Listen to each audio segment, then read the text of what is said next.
Olá pessoal, aula 34, vamos dar sequência no Gorgias, estudar com o filósofo Gorgias. Seguindo o autor, nosso livro de referência, Giovanni Reale, já a sua posição em relação à retórica é nova.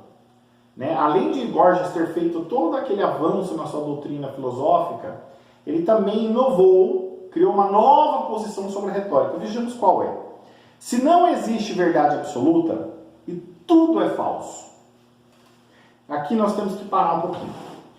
Muitas vezes eu afirmo que A é A e não necessariamente eu digo que o B não existe ou que o B não é.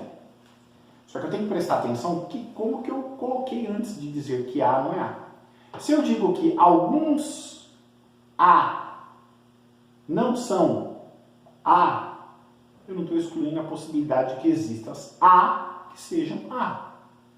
Eu não vou pegar um exemplo concreto para justamente forçar a reflexão de modo abstrato, que é uma característica do estudo da filosofia.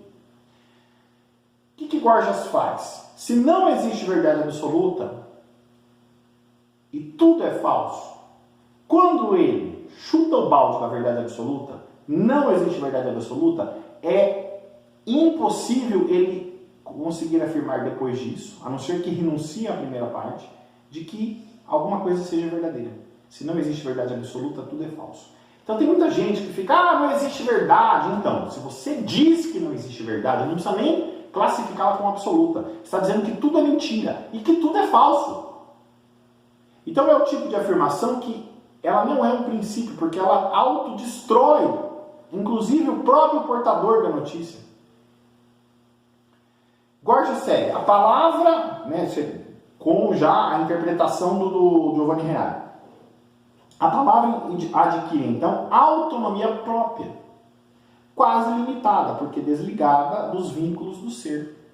Se não existe verdade absoluta, a palavra não tem compromisso com a verdade, a palavra não é portadora da verdade. A palavra é o que eu quiser. Lembra da ética da situação? Aí, esse pensamento não tem nada a ver com o que eu vou falar agora, mas só chegamos aqui onde eu vou dizer por causa desse tipo de pensamento, há mais de 2 mil anos atrás. Hoje nós temos uma relativização tão profunda que se eu disser que isso aqui é um celular, e uma pessoa afrodescendente, uma pessoa homossexual dizer que não é, e eu falar que é perigoso alguém dizer, não, você está com preconceito, você não está respeitando o direito do negro, do gay, do pobre, do índio falar. Se ele, na percepção dele, na visão dele, isso aqui não é um celular, aqui nós temos, nesse exemplo, que é uma realidade que nós vemos hoje, o cume, a plenitude da ética da situação. Você despreza a verdade, você cria a opinião como fonte de conhecimento, cria e considera, você relativiza tudo e cada situação você vai definir o que é. Se cada situação você vai definir o que é, cada pessoa em cada situação vai definir o que é para ela. É a destruição total da humanidade, é a destruição total da inteligência. É a destruição total da inteligência. Geralmente quando nós estamos brigando com alguém, a não ser que seja uma briga boa, uma briga que você quer chegar em algum lugar, ou uma briga que tem mais com outras intenções, nós fizemos exatamente esse itinerário aqui. Nós abandonamos a verdade absoluta, nós estamos sustentando a nossa opinião, em alguns momentos nós temos uma luz da razão, quando acaba a luz da razão, a briga passa para a parte física, parte para a troca de soco. E aí nós fazemos isso. Aí cada um sai da briga achando que tem razão. É a mesma coisa, se você chega para uma pessoa que é militante de esquerda e explica para ela todo o mal que a esquerda fez, tá bom, mas na minha opinião é assim, no fim, se você apertar muito, sai violência física. Porque a pessoa não tem interesse pela verdade absoluta, a opinião se contradiz, ela vai ter momentos que ela vai usar a razão, mas a razão ela vai desprezar, vai voltar para a opinião, acaba os argumentos, a ética da situação. Eu estou certo, você está certo, quem for mais forte se impõe. Por isso que tem violência física nesse tipo de discussão. A inovação do Gorgias na retórica é muito mais do que uma mera inovação. Não é que não existia conhecimento filosófico, estruturação filosófica da retórica, mas ele coloca a retórica num novo patamar. Vamos ver mais um pouquinho aqui com o autor. E eis então que Gorgias descobre, precisamente no nível teorético, aquele aspecto da palavra pelo qual, prescindindo de toda a verdade, ela pode ser portadora de persuasão, crença e sugestão. Então aqui, nós poderíamos estudar Gorgias mais por muitas aulas, mas eu vou parar aqui. que o Gorgias faz? Prescindo da verdade. Eu não preciso dizer a verdade que isso aqui é um celular. Se eu prescindo da verdade, a palavra, dentro da palavra, o significado da palavra vai ser o que eu quiser. Cada um faz o que quer, ética da situação. Então vamos no objeto, depois nós vamos para a palavra.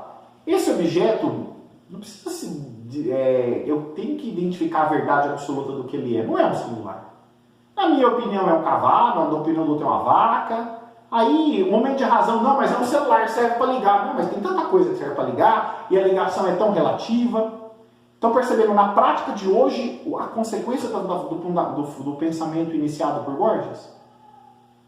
Provavelmente quem age assim não sabe, mas quem formou a cabeça de quem age assim sabe disso e fez isso aqui. E aí, a partir do momento que eu esvazio a palavra de conteúdo, eu coloco dentro da palavra que eu quiser. Um outro exemplo, democracia. Nós temos que preservar a democracia, em nome da democracia. A democracia é o nosso patrimônio. Nós temos o quê? Um esvaziamento da palavra.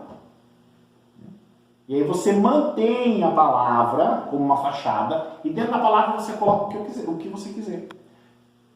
Hitler matou muito cigano, judeu, deficiente mental, homossexual, negro, justamente em nome de uma nova Alemanha, em nome da construção da raça ariana, em nome da solidificação da raça ariana, em nome da solidificação de uma humanidade sadia, próspera, forte, rica. São palavras que se repetem, mas a essência do negócio foi esvaziada. Então, Gorgias, ele ensina como esvaziar a essência de uma palavra, manter o respeito pela palavra. Todo mundo vai acolher aquilo que ele quer dizer sem perceber o que está dizendo. Portanto, as palavras que os nossos ouvidos captam é apenas o início de uma comunicação. Além da questão da comunicação verbal, da comunicação da respiração, do tom de voz, da oscilação dos olhos e tudo mais. O que é mais importante, e Gorgias entendeu isso primeiro do que muita gente, é qual a essência que aquela palavra traz. A retórica é exatamente a arte que desfruta a fundo esse aspecto da palavra, podendo ser definida como a arte de persuadir. Então, Gorgias constrói a nova retórica. Pela retórica, pelo manejo da palavra. Manejo, manusear, literalmente, mexer com a mão a palavra. Dessa palavra aqui eu vou tirar metade do significado, vou colocar o que eu quero, preserva a fachada. Todo mundo que ouve essa palavra capta o que ela acha que está captando, mas aos poucos eu vou introduzindo um novo significado dessa palavra. Tá bom? Dúvidas à sua disposição, um grande abraço. Eu vou ver que provavelmente nós vamos ver mais alguma coisa de Gorgias, hoje vamos caminhar mesmo aí depois para o final da filosofia sofista, para chegarmos no coração da filosofia, que é Sócrates. Grande abraço!